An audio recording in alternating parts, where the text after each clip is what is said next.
Hey, welcome to Cool Wholesaling and Land Deals. I'm Mark Cool. Today we're running down the 20 plus tools I use to run my wholesaling real estate business after starting in 2020. So a lot of trial and error. We'll do a weekly business snapshot and some real talk on a deal that still hasn't gone as planned, but we're working on it. Let's dive in. Start off with a week in business. Usually we touch on SMS a little bit. We're still on a volume of 6,000 per day on average. We did about 37,000 texts this past week. We got about 40 leads, so still a little bit better than one lead per 1,000 texts. That's warm leads for us. People have, you know, passed the test of two positive responses. And yeah, we sent out 32 offers and we didn't get any contracts this week, but I'm sure we're due for a big contract week because we've sent out a lot of offers last couple of weeks. So we're due for like a spurt. Usually that happens. Sometimes it goes up and down. You might not get one, but then you get a few in a row. So I'm expecting that. And what else do we have for the week in business? Uh, we closed one this week. We closed a house, which was a manufactured home in Gibsonville, North Carolina, and we got that on let's see, we got the lead on August 30th of this year on an SMS campaign, and then we got it under contract on September 26th, so about a month from lead to contract. And then we had a little trouble selling that one just to cash buyers and flippers, and so we put it on the MLS, and we did sell it. Let's see, I made a note here. We sold it on October 18th, so about 3 weeks after we got it under contract, we sold it, and then we closed it about 3.5 weeks after that, just this past week. So that was a nice one. We made 14K on that assignment of contract deal and met a great buyer, met a great real estate agent in that process, and the sellers were awesome to work with. There was a little bit of a hiccup where a lien came up at the towards the end of the title search process, but the sellers, accepted taking that out of their proceeds. And actually, the seller was able to reach out to the county. It was a county lien, and they were able to knock down the amount that they paid by a little bit. So that was cool that they took care of themselves and got a little bit of reduction on that lien. But yeah, and we got a 5-star review on it, 5-star review as well. The seller left us a 5-star review, which is always great. The more 5-star reviews we can have, the better on our business page on Google. What else do we have? Oh, we had another little mini miracle on another deal. We had a deal that was supposed to close a week or two ago, and I guess it was supposed to close on the 29th of October, and we ran into a lien in the title search that was not resolved.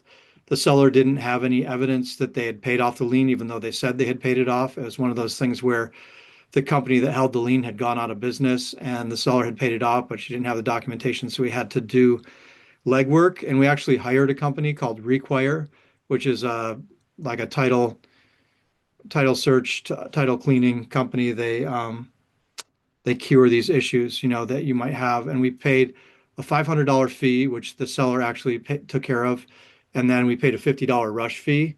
And after we paid the $550, the Require told us that it might be 30 to 90 days before they could get it done. And we are like, oh man, because we paid for the rush.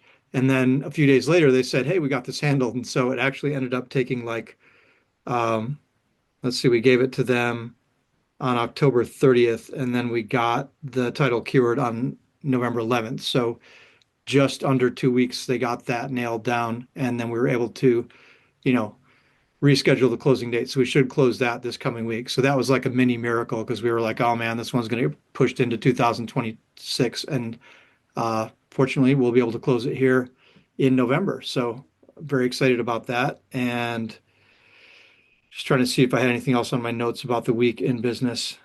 I guess that's a pretty good roundup, just a thumbnail of what's going on in our business these days. We're doing primarily SMS marketing and yeah, using the tools I've mentioned before, but we're using Smarter Contact for our text messaging, and we're using Deal Machine right now for our data, which is working out pretty good. That's the one thing I didn't include is our response rate on our SMS is around 10% on average. We're marketing currently to major markets in Ohio and a little bit of North Carolina. So yeah, it's a good response rate for us is to have about 10%. So let's go to the next segment. Let's break down some tools. I did a blog post this week on my blog at markcool.org, and I just broke down the tools we're currently using. We recently did sort of a clean house cleaning and just looked at what we're using, what we're not using, what works, what doesn't work. And so we have either downgraded or eliminated or replaced some services. And so I'm just going to run down where we are at, and hopefully this is helpful. Let's see, I have a whole list here. So we'll start off with property data and research, and we still have PropStream. I've tried to kill PropStream a couple of times, and my team keeps fighting back and saying we really want PropStream. I'm still not 100% sure why, other than they're used to using PropStream to find data and information on people. I mean, it does have, you can use it to pull comps. You can look at the area map and stuff like that, but all that's available on other platforms, in my opinion. So I'll have to get back with my team and see why we still have PropStream. We've used it since the very beginning, and so everybody is comfortable with it. But I think PropWire pinch hits for that and pretty much provides the same stuff. You can get a lot of the same information on Realtor.com or Zillow, and obviously the public records. But the public records are a little bit harder to navigate when you have to go to different counties every time. So I can see how PropStream is easier because it aggregates the public record data in one place, and it's easy to find mortgage and transaction history, seller information, zoning information, et cetera, et cetera. So I think we've done a side by side with PropWire, and PropWire doesn't quite measure up, but they're pretty close. So the next one on the list is PropWire, which we also use, and I think I'm the only one who really uses it, but it does the same stuff as PropStream. But the format, the layout's a little bit different, the UI is a little bit different, and it might not be as complete. Or I noticed with PropWire sometimes they don't have property photos where Zillow or PropStream do. But anyway, I think that PropWire is pretty much the equivalent. We're using Deal Machine. Obviously, this is great um, for skip tracing and for pulling seller records when you're looking, trying to grab a list of sellers to market to. It's been the most cost-effective way we've found to get skip tracing. We've used Direct Skip and Skipify and other platforms. And since we've been on a tight budget lately, we've been using Deal Machine, and it's worked well for us. As I mentioned earlier, we have a 10% response rate currently with our SMS campaigns on average. Deal Machine starts at $99 for a basic account. You get 20,000 downloads for that. So, if you're doing text marketing and 20,000 is enough, then $99 you can get 20,000 listings. They also have a driving for dollars feature. You can send direct mail from this platform. So it's a pretty great resource. And we have currently 3 accounts on the pro level because we want more property records, and you get 60,000 property records if you pay $279 a month. So we have 3 of those, 3 $279 pro accounts. But you can, like I said, start off with a $99 plan and get a lot of value there.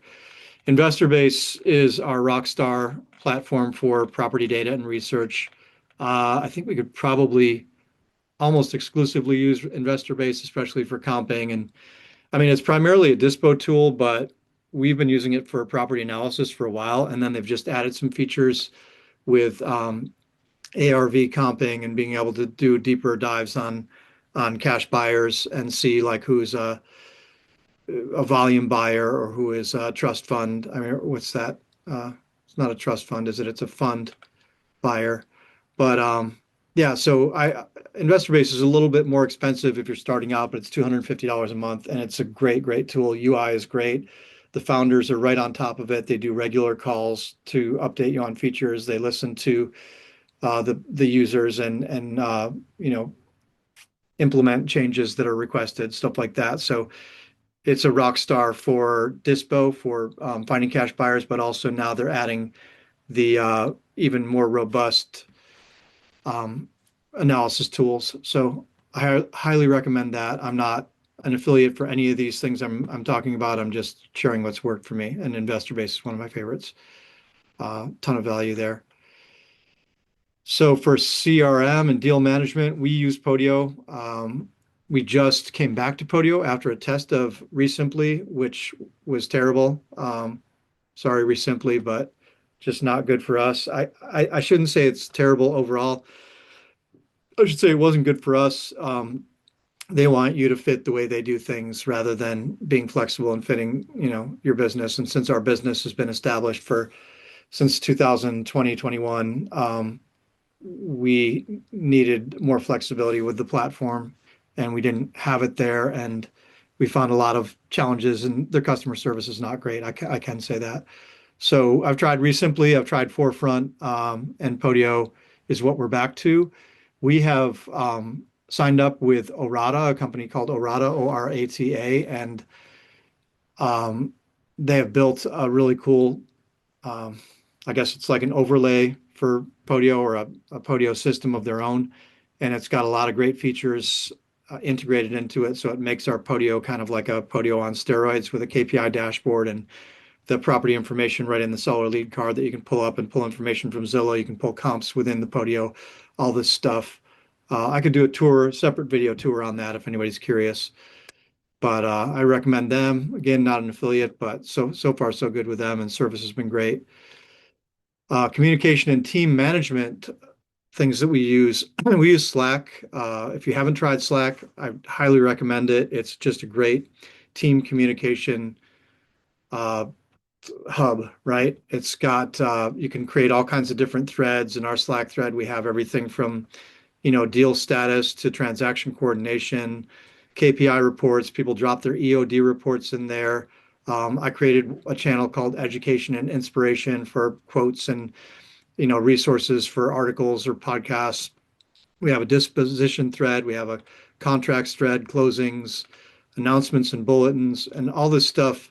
Just helps us stay synced. And it's colorful. The UI is really nice. You can use emojis and everything, so it feels like you can personalize it more with your team. And it's a great way to interact throughout the day and communicate with the team. So I highly recommend Slack. I've been using that for like 3 or 4 years, and it's great. Um, what else do we have here? Sorry, I lost my thread there. We use Zoom for our video conferencing. We also use Google Meet some, and actually within Slack you can do a huddle, what they call a huddle, which you can do an audio call or a video call within Slack. I think you can only do 2 people if you're on the free plan, which we are, in a huddle, but that's fine if you want to do a quick call or a quick video chat.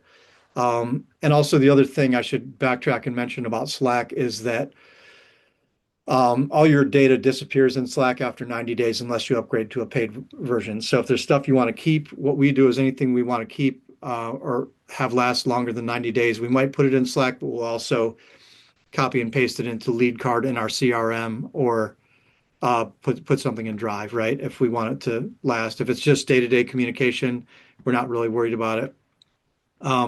For Zoom, we use that for the video when we're doing team meetings and small group meetings, because you can get recordings and transcripts of the meetings. That's the biggest thing. And it's just really great at that, and better than other platforms we've tried.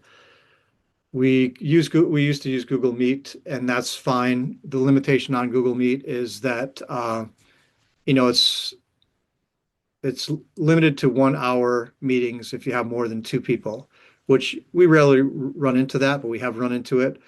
And then if you have 2 people, you can go as long as you want, but it's not as robust as Zoom, in my opinion. We pay like $16 a month for Zoom for a pro plan. And I actually record the podcast on Zoom too. You can record meetings, do transcripts, all that stuff. So I covered Google Meet. It's a great free alternative to Zoom. Like if you're just doing a few meetings here and there, or you're doing small meetings, you can book it within your Google Calendar. It's real easy to use, and it works great. So that would be my second after Zoom. And if Zoom had a competitor that was better than there, I would go with a competitor, because I don't love Zoom's interface, or the fact that they don't save your contacts automatically and I have to type my team's emails or copy and paste my team's emails every time I do a new meeting, stuff like that. They have some shortcomings, in my opinion. Um, Loom, if you haven't used Loom, it's a game changer for short videos. if you need to explain something to your team or to somebody you're working with or a partner, you can do a quick video on Loom from an extension on your browser, and it's just like that quick video. But what they've added now is they have AI transcription so that you can transcribe, and do like an SOP or a summary of whatever you just did the video on. And so for doing SOPs, standard operating procedures for our business, it's just a game changer because I used to have to type out SOPs, and now I create a little Loom video and it creates a document for me, and my SOP is done like that, in the time it takes me to do a video, basically. So I highly recommend that. I think we pay like $200 a year or something like that for a Loom subscription, because once you get up above a certain number of videos, they're going to ask you to go pro. But there's a fairly good allowance for the free version, if I'm remembering correctly. But I don't have that at my fingertips. It's easy to look it up on Loom. For phone and texting,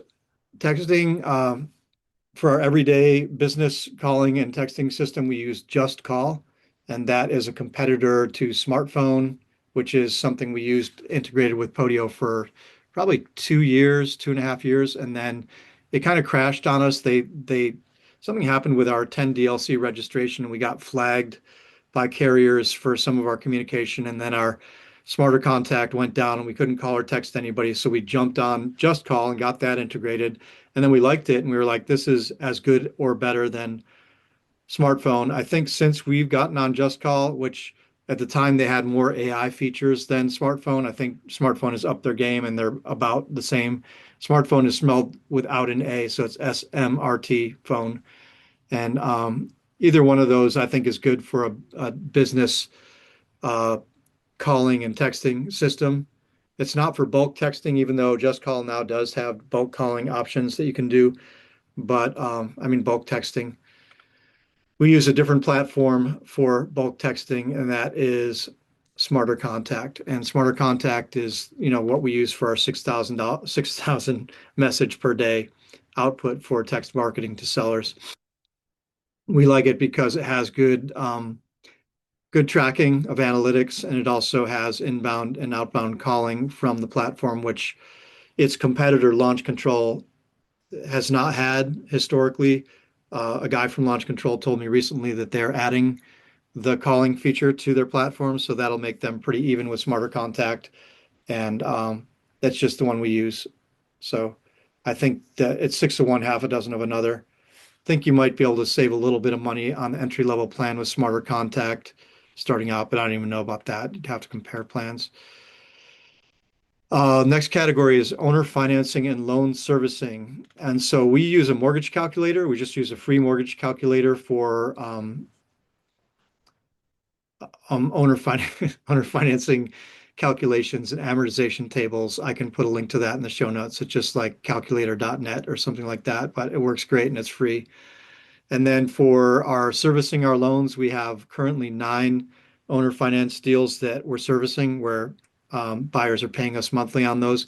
We use a platform called GeekPay, and GeekPay is $49 a month for up to 10 loans, and they will track all your loans and they become a portal for your buyers. So your buyer can go in and look at their loan information, look at what they owe, their interest rate, any documents you've uploaded, such as an amortization table or their promissory note, or even when we've sent notices of default or pre-foreclosure notices, we upload those to GeekPay, and the buyer can go in and view all of their loan information. They can make payments, they can send requests to change information, requests to change address, all that stuff. So it's a pretty cool platform, and it's a modern UI. It's a very clean, modern user interface. So we like that. Previously for loan servicing, we used a platform called ClearNow, which is great, but it's a rental. It's designed as a rental platform, and it's a little bit outdated. It's an older platform. So we were having some problems with our clients onboarding with them.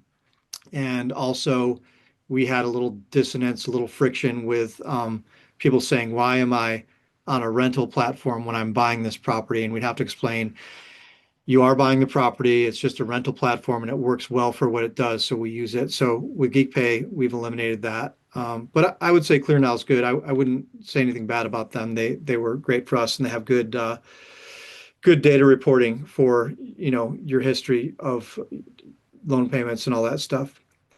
For field services, we have recently started, just this year, started using a company called InvestorBoots with a Z, and we really like them.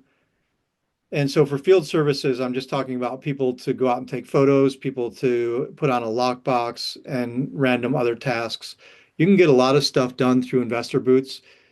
It might be a little bit pricier than some of the other avenues to get these things done, and I can mention those in a minute. But what I like is it's just a one-touch, central hub for lockbox, photos, video, locksmith, and they do some other tasks too. They do mobile notary service as well.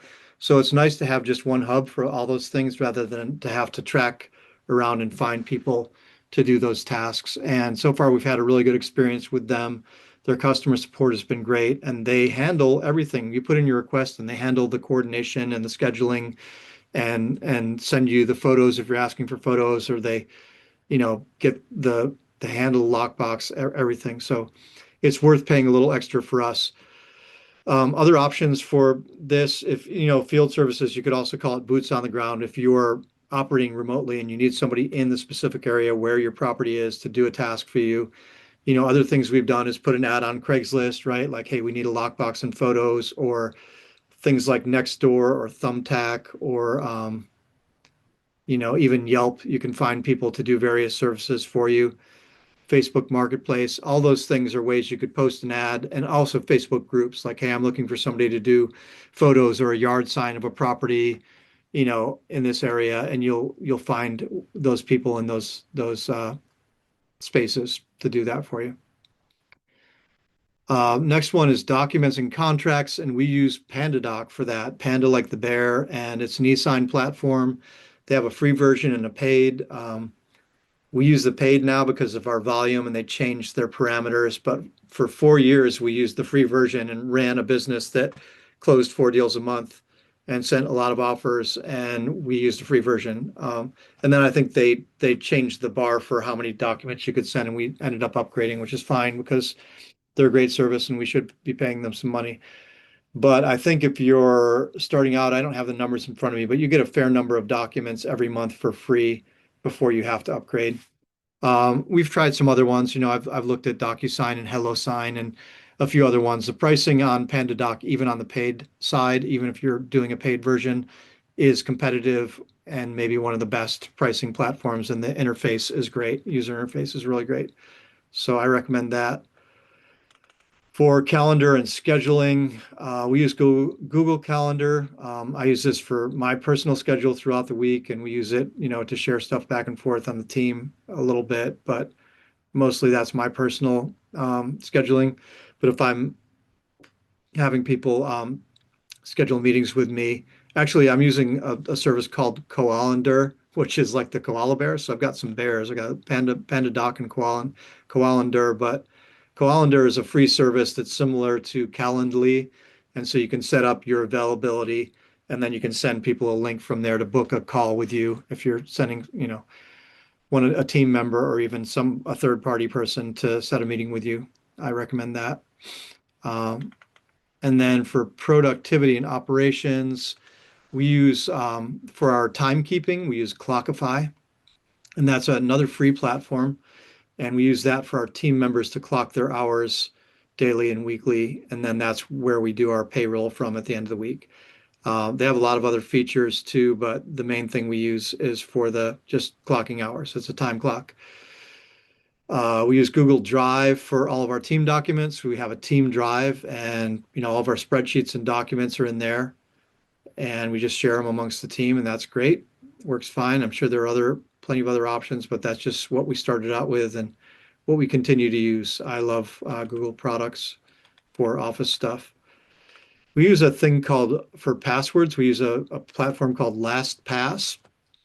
And what's good about this is you can put all of your platforms into LastPass and then all your passwords in there, and then you can give people access to the platform without giving them the password and login information.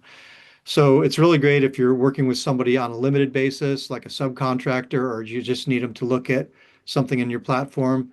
It's also good for team members because they get one LastPass login, and then they can go across and log into all the different platforms that you give them access to. You just have a LastPass extension on your browser, and it gives you the password for anything you've already been authorized to go into.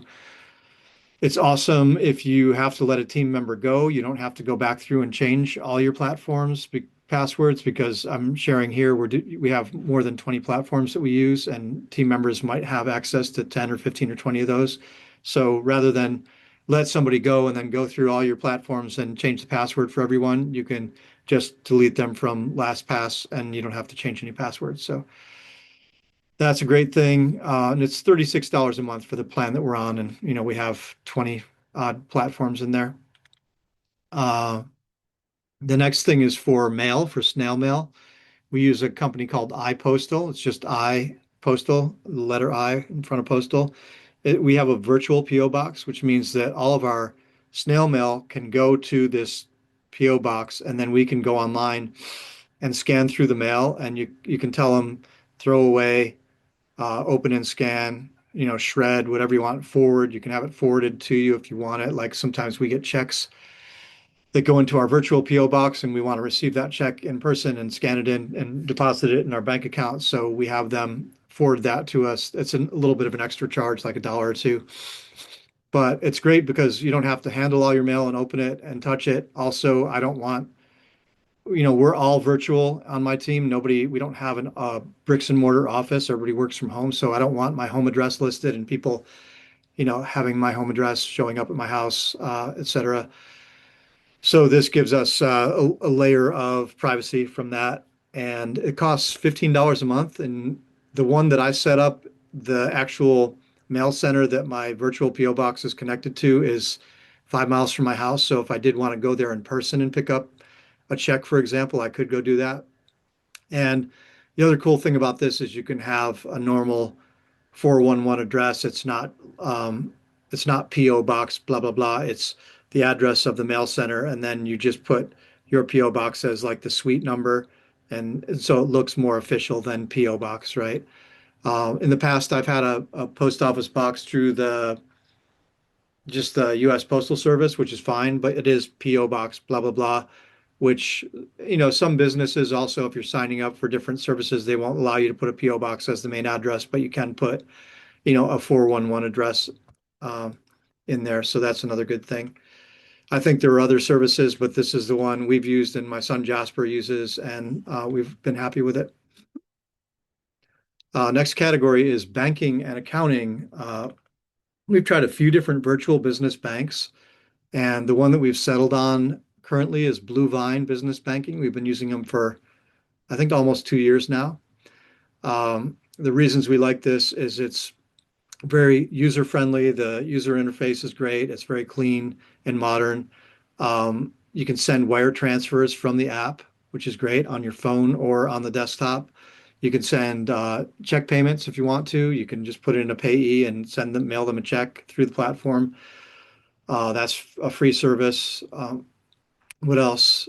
Oh, you can make interest on Bluevine, and that's not true of every online business bank. They pay you a little bit of interest on your standing balances, which is great. And yeah, you can, like most online banks, you can scan in your checks and deposit them when you have checks. So I recommend that. The other ones that we've tried is our Novo, which is also very good, and I like it a lot, but it doesn't pay you interest like Bluevine does. And then I think Nova also, you can't do wire transfers, or at least when we were using it, you couldn't do wire transfers. Actually, that is true, because I was having to go to my bricks and mortar bank to do wire transfers, since we couldn't do them through Novo. So that was one of the reasons we switched to Bluevine, in addition to the interest. And then have used Grasshopper as well. And that's a nice business banking platform. They don't pay you interest, I don't think. And I'm not sure about the wire transfers. I don't think they do either. We probably would have switched from Novo to them because we had them before we had Bluevine. So out of those three, Bluevine, Novo, and Grasshopper, we chose Bluevine. That's the one I recommend. For bookkeeping, we have QuickBooks Online, and I hate QuickBooks. Most people I talk to hate QuickBooks, even bookkeepers and accountants, but it's a necessary evil. It's kind of like the best in class, right? The best in the industry. So we have QuickBooks Online. We have the lower tier plan, just the basics of what we need. I think it's $75 a month. And that's where all of our transactions get aggregated so that bookkeepers and accountants can manage our tax preparation at the end of the year. So it's fine, but I would prefer to use something else if there was something that was better, but it is the best, and it's what most accountants and bookkeepers use. Uh, and so, yeah, I think I've been through pretty much everything that we're using in our business. And if you have any platforms that you love, drop it in the comments. If you have any questions about platforms or CRMs, drop it in the comments. I might have tried it and ruled it out.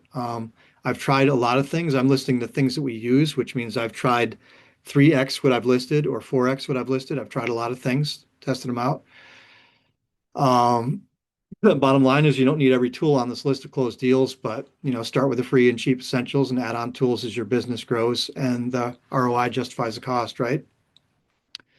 The key is using what you have consistently and making sure you're not collecting subscriptions you never touch, right? So that's the tools section. And what else do we have? Oh, we're going to touch on this ongoing saga of this deal that I've talked about before. It's a house that we bought subject to, and then we tried to sell. We bought it at a bad time in the market where the market dropped. We also bought it in a rural location, which is generally harder to sell. And it's just, we haven't been able to sell it for whatever reason. So now we've been fixing it up to rent it out. And I've made some trips down there. Another challenge for me with it is that it's 2.5 hours from my house. So anytime I go there to work on it, it's a 5 hour round trip. Um, but we haven't really had a budget to fix it up because we're just in the red on it right now. We can get into the black on it if we sell it on owner financing because then we make, some back end interest. If we sell it for cash right now, we're going to take a loss, which would be okay with me if we get a decent cash price on it. But we've had a lot of lowball offers. So to sort of like triage the property, I've been trying to go down there and work on it and get it ready to rent. And each time I go down there and work on it, it seems like, oh, there's more than I thought. We have to come down again. So I've been there about 6 times over the last few months. And my brother came down with me this last week and we did some flooring. We had to rip up some carpets and install some laminate flooring. So we got partway through that task. We have to go back. And yeah, so it's been a challenge. We've had it for 18 months now. We paid a mortgage on a vacant house. We had an eviction there. We had a guy, sort of squatting there and renting out rooms to Section 8 people without paying any rent for a little while. So it's been a journey with this one, and it's been felt very hard and very difficult at times. I have faith that we'll pull it out one way or another. I mean, if we sell it at a slight loss, at least we're getting cash flow back into our business. We do have an underlying mortgage we have to pay off on that. It's like 110, but even if we sell it below what we have into it, we'd still, get like another 30,000 out of the property just back into our business. It'd be a loss overall, but some cash back in. And as I said, if we sell it on owner financing, then we will be able to actually make a profit on it because they'll pay over time and we'll make compound interest and we'll make money. But yeah, so I think I'm going back down there this week to spend a couple more days. This past week I went and my brother and I worked on Monday, a long work day, and then I went back on Tuesday. I stayed in a hotel down there with my dog Daisy, and then went back on Tuesday and worked on it some more and got some more stuff done. And then I was kind of like fried at that point and had to leave. But we're going to be going back there next week to see if we can get the flooring done. And I got some paint quotes and stuff. We're going to pay some painters to go in there and just go through the whole house. And hopefully we can rent it out. And unless we get a miracle offer in, to buy it at the 11th hour, we will rent it and we'll get a positive cash flow going on it of a few $100s a month. And maybe the market will turn back up and we'll be able to sell it for a profit in another year or two or three. So that's the story with that. Uh, what else do we have for real estate? I think that's about it. But if you have any challenging deals like that, drop in the comments. Love to hear your stories and how you've overcome those challenges. Um,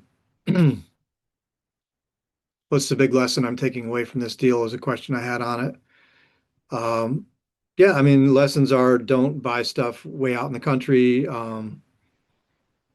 unless you're pretty confident it's going to sell or you even have a buyer lined up in advance. And if you're going to do a flip, which basically is what I'm doing now, is a lipstick flip myself, get it close to home where you don't have to commute 2.5 hours. But I didn't know I was going to be doing the flip myself. Uh, yeah, I think that's about it for today. We covered the tools that actually run the business, talked a little bit about this ongoing deal, gave you the updates on the business progress for the week in SMS marketing. And I think from here we'll wrap it. So if you have any questions or comments, drop them. I read everything. We respond to everything in subsequent podcast episodes. If you want personalized attention or coaching, I'm doing a thing called Deal Squad, which is a small group coaching session on Monday afternoons Eastern time for 4 to 5 p.m. And it's just $99 a month, 4 weekly calls. And we break down your deals, go through your challenges, try and just help you level up your business. So you can find that on my Stan store, stan.store/Mark Cool, or on my website. You can probably link to the store. I've got plenty of free resources. We've got blog posts on markcool.org, my blog, with a lot of different resources. And then Jasper and I have done 100 podcast episodes. Today's number 100 of cool wholesaling and land deals with lots of different topics covered. And that's on YouTube, Spotify, and iTunes. And if you want to work with me, we do JV partnerships. So if you have a deal that you're having trouble selling, bring it to me, and me and my team will help you sell it, and we can split the profit. And we also do referrals. So if you have a lead that you refer to us that closes, we'll pay 3% of the purchase price, the sales price, or we'll pay 1,000, whichever is the greater amount there for a referral. So until next time, keep taking action and keep the faith. Thanks for joining me.